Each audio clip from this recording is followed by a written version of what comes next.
Welcome back to the Thermo Diet Podcast. I'm your host, Jayton Miller, and I'm here with my co-host, Mr. Christopher Walker. How you doing? What's up? Glad to be back. Yeah, definitely. Back on the pod. So today we're talking about how to increase fat loss, right? Yeah, we were talking about it earlier. Thought it'd be a good idea for an episode of basically, especially with all these, the great lockdown across the world and varying levels of it, depending on where you are in the world or in different states in the U.S. are all treating it differently. That it's possible that a lot of people that are listening to this might have gained the quarantine 15 and just need some just little tips to get back on track and feel good again. That's what I noticed in the first month or two of the whole lockdown, just being at home every day, it's driving me nuts. But I just didn't feel that good. Even though I was getting walks in and certain days I'll get a lot of steps, and then other days I would just sit in front of my computer the entire day working. But then something over time, I didn't feel very healthy, Do you think that's from a lack of stimulus from social interaction? Definitely plays a role for sure. Yeah, it was weird. Yeah. But now that we're back in the office, so it's good. It's all good. Yeah. Yeah, after a certain period of time, I was like, screw it. And I just drive in every day to the office and just work from the office just to be somewhere else. I started doing that too. Yeah. And then, we were both in here every morning. But yeah, and then the gyms are open back up around here, which has been amazing. You really appreciate the gym a lot more when you can't have it for 3 months. Definitely. Yeah. And yeah, the gym that we go to, the guy is probably not going to close it, even if they do another lockdown. So it's pretty good. The real deal Russell. Real deal Russ. Yeah, so let's think about it. So what were a couple things after lockdown opened that you did right away that was different, that made you feel better? After lockdown was over? I would say that the first thing that I probably did was I started hiking again. Or going on much larger hikes. And obviously that helps. I mean, after our heavy trip to California, I woke up Saturday morning at 200 pounds. The next day I woke up after an 8-mile hike at 195 pounds. So, I mean, it can be pretty significant depending on what you're doing and, the amount of heat and sweat and activity and stuff like that too. So, let's see. Other than that, honestly, not too much. I mean, my training regimen stayed similar as it was before quarantine went in. My eating routine was pretty similar. Let's see. I started going on dates again. That tends to help a little bit too. Yeah. Get those T levels back. Yeah. I think important thing to note for people is if your body, if you had a routine before and then say you put on the quarantine 15, right? It's still such a short period of time that your body still has a set point in mind kind of thing, and it's innate intelligence. So whether it's the fat loss thing or just getting back in the gym and getting strong again, there's still, it happened quickly, so then you can get it back quickly and you can get back to that regain that same status really. And that's it made me think of it when you said about after the quarterly trip for the team. We went to Palm Desert, had a great time, but then it's only a couple days of just kind of vegging out, where then you can get it all back easy. And like you said, lost 5 pounds in one day, right? That's same thing with me. I think I gained 4 pounds and then lost it all within a day. So it's pretty simple. But that highlights the importance of establishing set points and having longer periods where you are staying at the same level of your weight, where your body just starts to adapt to it, and then doing recomposition at that side at that level, because then your body it establishes that set point, and then it wants to get back there because it's really normal for the body. But if you don't have that, a lot of people kind of go up and down all the time, then it can be a little more difficult. So it's kind of a lesson in just balance and finding a set point, establishing it, and staying there, and doing just recomposition instead of, there's a lot of people just do like chronic low calorie dieting or chronic overconsumption of food. So, their bodies are a little out of whack compared to that. But if you just took 6 months and stayed at the same spot and just, lifted and try to do a recomposition of like more muscle mass, less fat, get leaner, then your body starts to really, like, it rebounds really quickly back to that point. One of the biggest things that I learned during quarantine was a lot of the research that's coming out right now, and everybody was talking about it because all the gyms were closed, is that as long as you can maintain muscle size through, whether it's high volume training or some form of strength training, whenever you don't have access to a gym, then your ability to regain the strength is a lot easier because the muscle just basically has to relearn the movement patterns and things like that, rather than actually having to regain the size plus the strength along with that. So I think that no matter what you do, just don't give up on it. Just continue to go, continue to be disciplined with it, continue to refine the process, and continue to love that process too. Yeah, I found like it took me about a month of getting back in the gym before I'm like getting back to feeling really good in the gym, which in the big scheme is not very long, right? So, but there were definitely days where I'm like, oh man, I'm so weak, and like I'd be mid set of something where it used to be like super easy. I'm like, damn it. But then I just reminded myself of that same concept of like, all right, just keep showing up, and then eventually, like after a couple more weeks, you're kind of back to normal. Yeah. So whenever you are deciding that you are going to take a fat loss journey, what are some of the first things that you start doing? I think a big one, if somebody's more new to it and doesn't have a gauge on calorie intake, is to track stuff. Like track your energy consumption, because a lot of people over or underestimate it, and just find like a sweet spot really to get to that like Thermo effortless zone, which might take 2 to 4 weeks, but then once you really dial it in, you're waking up every day and you're feeling better, you're looking leaner. Just stay there, like keep doing what you're doing because you have momentum, and then it just starts happening like way more easily. I think people try to like switch stuff up too often. And they get frustrated, like, oh, I'm not seeing any results, but it's only been a week, so like chill out. Do it for a month, but dial in, like, actually track and calculate like what you need to hit, and then work on that. And then once the momentum's there, it starts to get like stupid easy. Fat loss isn't really that hard. It's just a matter of getting momentum, finding something that is going to work. And then you also get the added benefit of like the intuition on it, because you don't have to constantly track forever. It's just a period where you need a baseline really. And then once you have that, you already know like, oh, even if you want to experiment with something else later, like you can always fall back on that because it works. Like that level of calorie consumption or like these types of foods or this meal pattern that leaves you feeling satisfied throughout the day, and you don't like, especially if you're all Thermo, all the cravings go away, and it makes it really easy. It's like hunger's gone and cravings, and then you just know like, oh, it's time for my Thermo bowl or my smoothie or whatever. It just gets really simple and easy. And then just a routine for weight training, I think is super important too.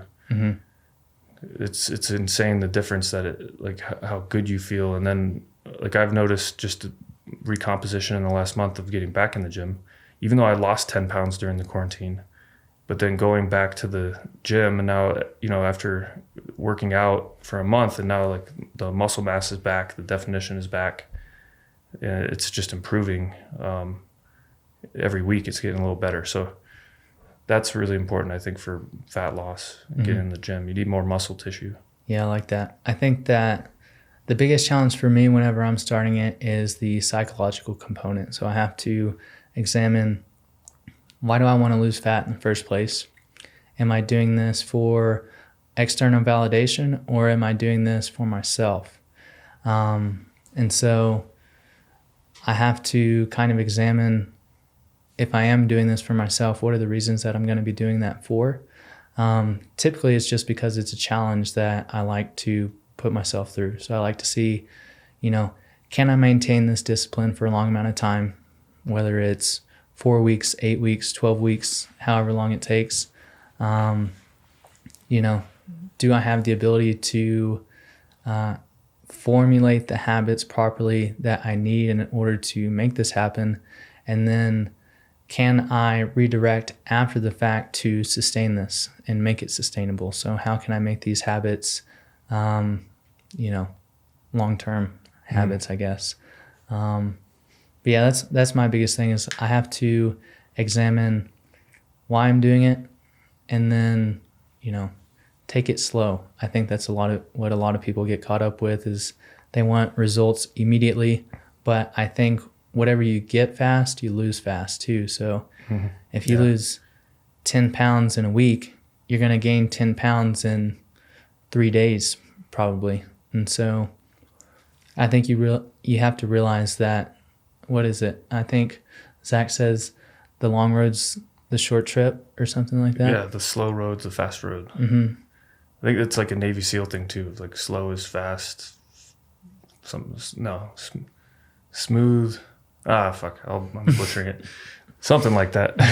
It's like smooth is fast, slow is smooth, or something like that.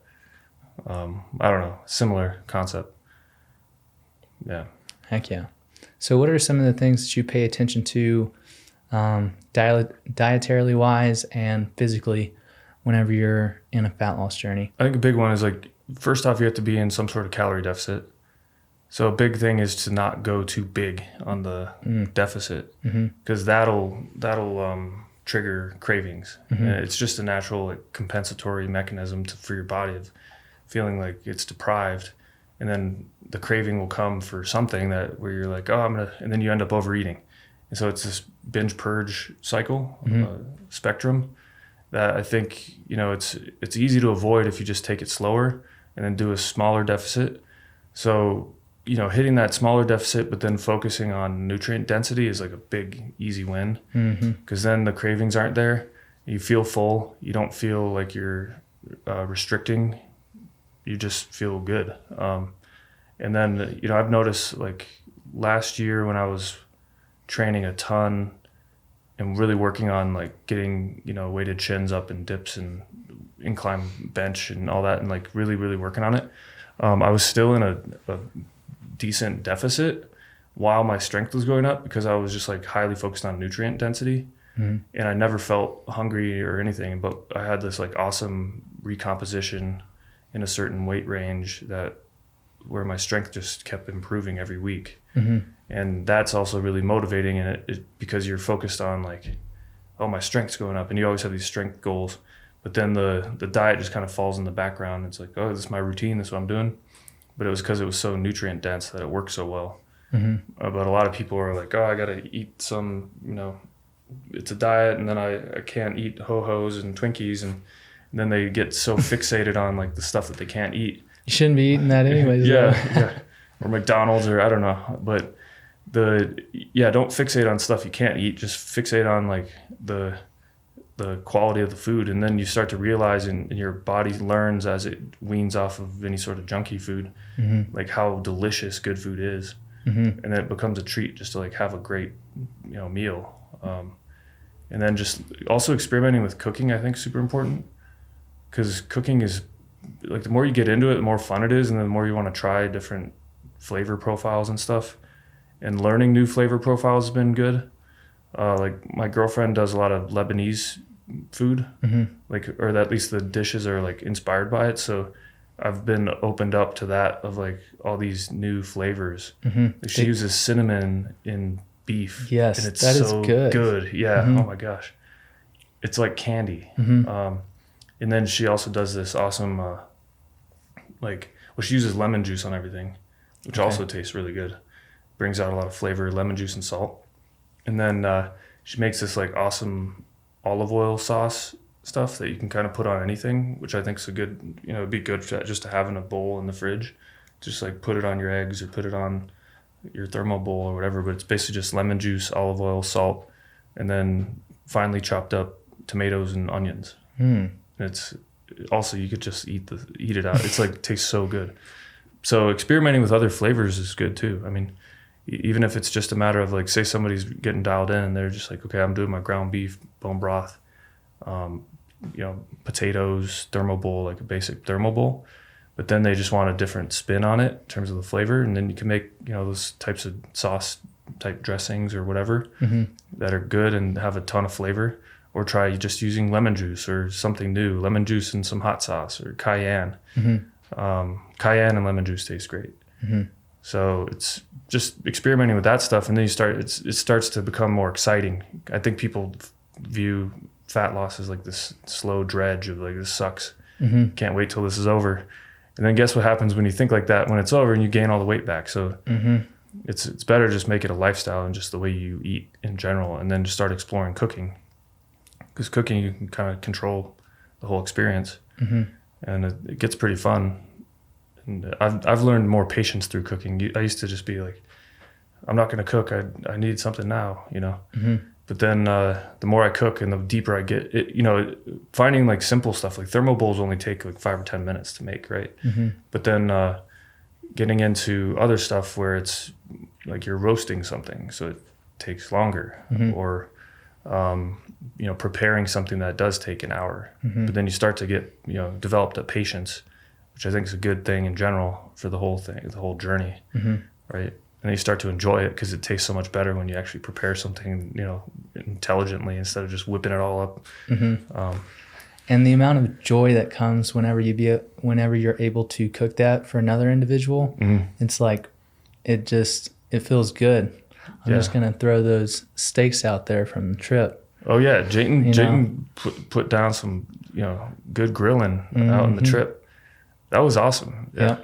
I had a hunch because Mike was like, who can grill? Like Mike was going to grill. And I was like, I think Jayton can probably grill because he's from Texas. So he's probably got some sort of like state pride about grilling. And then we asked you and you're like, hell yeah, let's go. You're dang right. So how many steaks did you grill? It was like 20 or something? There was a lot. And they were big old thick ribeyes too. Yeah, they were big. That was a great meal. Yeah, it was. But big old baked potatoes. 2 hour baked. Yeah. Yeah. They were really good. Yep. But no, I got compliments on those steaks. I was like, oh yeah, that feels good. They're good. Yeah. Whenever you have found your groove, is there a specific meal pattern that you find that's most effective? I've found a couple different things. Like sometimes, well, first off, I think it's really important to listen to hunger, because sometimes you won't be hungry and then you can kind of just have something smaller. And then other times, like you're really hungry. And then the pattern also that I've seen is interesting with, like, if essentially just being flexible with it's really good, and like having some go-to stuff. But then if you're not hungry at night, say, and then you don't want to have like a big old 1,500 calorie Thermo bowl, and you're just like, I'm not that hungry. So maybe you just make a good omelet or something. And one thing I've been doing recently with omelets that's delicious is, the eggs in olive or avocado oil, and then oysters in the eggs as it's cooking, and then some lemon juice in there, and a little salt, or like a little partial scoop of the bone broth, zoo broth, and then it's got tons of flavor because the avocado oil really like helps bring the flavor into the oysters, so they're not just like boring oysters. But those are really satisfying, and it's lower calorie, easy to cook, tons of nutrients. So that just basically rolling with the punches and like listening to your body. And then sometimes if I eat really light at night though, I wake up in the morning, I'm like, damn, I'm hungry. So then I'll just eat a big breakfast. So that makes it easy. And then you're not hungry for the rest of the day. Yeah. So it's just, I don't know. I think you just got to have like go-to stuff that works, and then be flexible within that in terms of timing. Yeah. I think whenever I find the most success, it's whenever I focus on regulating blood sugar. So I'll wake up in the morning, I'll have a small meal, and then I'll usually have like orange juice and collagen, and then maybe a little bit of milk throughout the day, keep me super light, feeling good, go to the gym, feel great, I'm not weighed down, and then I have a giant Thermo bowl at the end of the day. And I basically go into a coma after that because I can't hardly move. So, and then I take some Sensulin on top of that post-workout, and it acts as a glucose disposal agent. So the next day in the gym, I just get massive pumps and it feels absolutely amazing. I also notice that I'll gain a couple pounds the next day because the amount of glycogen retention that I'm getting in the muscle, it's amazing. I love it. Yeah. Sensolin is where it's at. And Sensolin's great for if you're trying to, especially in that first month of trying to get to that effortless zone, because it just stomps the hunger. Like the appetite, you get halfway through a big Thermo bowl or something, you're like, I'm too full, you know, and it's a good tool. It's good to use that. Because it's very, good ingredients. So it's part of like, don't put yourself in positions where you're like rabidly hungry and, then end up overeating if fat loss is a goal. So yeah, but it really just does come down to like regular activity. 10,000 steps a day walking helps a lot, actually, like surprising amount. And then the sunlight's going to help too. The sunlight, getting a lot of sleep. I think the leanest I ever was, I was sleeping like a lot. I would go to bed by 8 every night, and I would sleep like, 12 hours a night regularly. It was awesome. Then on the weekend, like try to get like a 16-hour. But you feel great when you wake up, and then it does help you get leaner because your body's just so rested. It feels good. And then nutrient density, big thing. And then, some sort of small deficit that's sustainable and finding, regularly what works kind of over that first month, figure it out, dial it in, and just do it and enjoy it and stop focusing so much on it. That's another problem psychologically, is people get so fixated on like, I can't do anything else. Oh, I'm working too hard, or I'm so busy with this and that and blah, blah, blah, that then they think that they have to just like focus on the diet in order to make it work. And then that's like just a false excuse in their head. Like, I can't, do this because I'm so busy with all that. It's like, no, you got to just eat a certain way and like figure it out, and then just stop focusing on it and just do it every day. I think a lot of people don't have enough going on, and so they fixate on food and stuff because that's the only thing that their mind has the ability to focus on. So keep yourself busy, read, learn, do new things. Yeah. I mean, that's what you do find. Like, I'm just thinking out loud about like friends, business owners, people I see that are like entrepreneurs, or somebody who's like got a lot going on all the time. They go like one of two directions. Like, they either like let their health go completely, and I think that's because of the excuse of like, I'm too busy to focus on it. And then the other ones are like in their 40s, 50s or something. They're just like shredded in awesome shape, and they're dialed in on all their nutrition. Tons of energy, everything, but they're living the same lifestyle really in terms of the work. But then they just it's like a decision that they made. Yeah, one of the things that stuck with me from this California trip is whenever me and Rob went to go work out afterwards, he was all like, this is the one thing that I need to hold myself accountable for, because our job is stressful enough and I can't be stressing about this. So I know if I take care of this, then I have that much less stress to worry about whenever it comes to my work. And I got to thinking about that a lot, and how, I think throughout my life, the times that I've been the most productive is whenever I've had a very consistent routine and I've focused on myself and my work, and that's it. So yeah, try to make it an operating system. I hit the gym every other day or whatever. I eat these types of foods. Like, this is what I do. I take my supplements at this time every day. Yeah, and then it's just an operating system. You don't have to think about it. You don't have to put effort into making those decisions, and you can make the decisions elsewhere where they're more important in your career and whatnot. Yeah, people like get too obsessed with just meticulous dieting stuff, or they get caught up in like all the paralysis by analysis type thing, like over studying and just like, oh, that study said that and that one said that. It's like, okay, well, whatever, just find, for example, like Thermo, we put so much work into, and Thermo's a progression, it'll evolve over time, but like at the current state even, it's just, it works. It works for a lot of people. Just do it. And it's very simple to follow and enjoyable. People in the Thermo group posting like, this is the good life, like, can't believe doesn't feel like a diet. It's just awesome. Like, So just go with it. Dial in, the calorie number that you need to hit on a daily basis, and then just enjoy it.